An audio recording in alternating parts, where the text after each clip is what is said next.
I used to spend a lot of time and energy worrying. I was really good at it.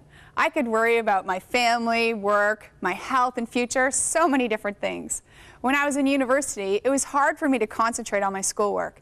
It was difficult to focus because I was distracted by my worries. It was around that time that I decided to become a counselor. Not only did that choice lead me to a career that I love, it also led me to find the relief that I needed from anxiety. Through my training and work, I learned effective techniques for managing worry. These strategies are also useful for managing our mood and one's thinking in general. I want to share these techniques with you. My intent is to empower you to be happier and more at peace on a regular basis. Who doesn't want that? Everyone does. And God cares very much about our mental and emotional well-being. Here are 5 steps to transform your thinking and manage your mood. The first step is a vitally important one. Invite God into the process. He is so good at repairing our thinking. The second step is to learn to monitor our thoughts. From my experiences and those of my clients, I have learned that one of the best ways to monitor your thoughts is actually to monitor your mood. Your thoughts and mood are closely related.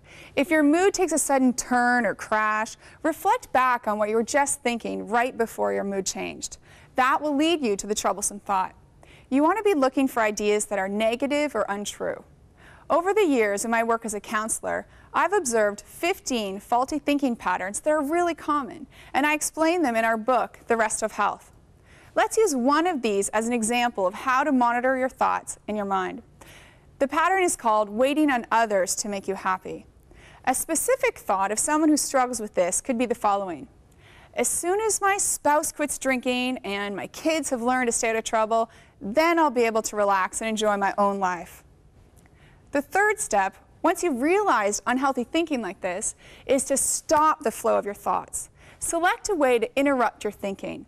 You may choose to say out loud, "Stop." Or if you're in a grocery store and you don't want people to think you're strange, you could think in your head, "No."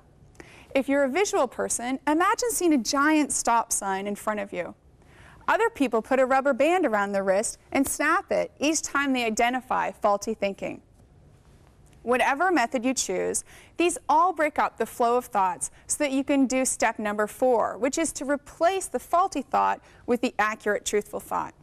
Let's come back to our example of the person who is waiting on their spouse and kids to make them happy.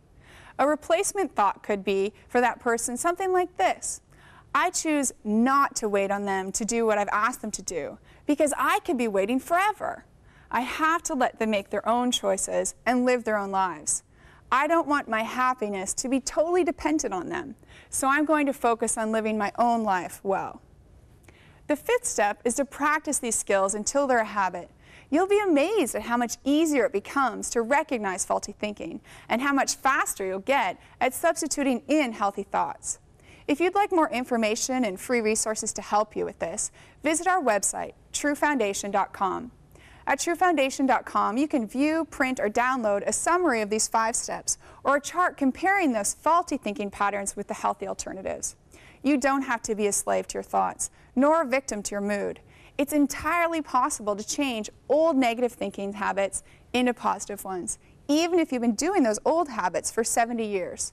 And fortunately, it doesn't take long until you see improvement. Using these steps, my clients usually start to see changes within 1 week.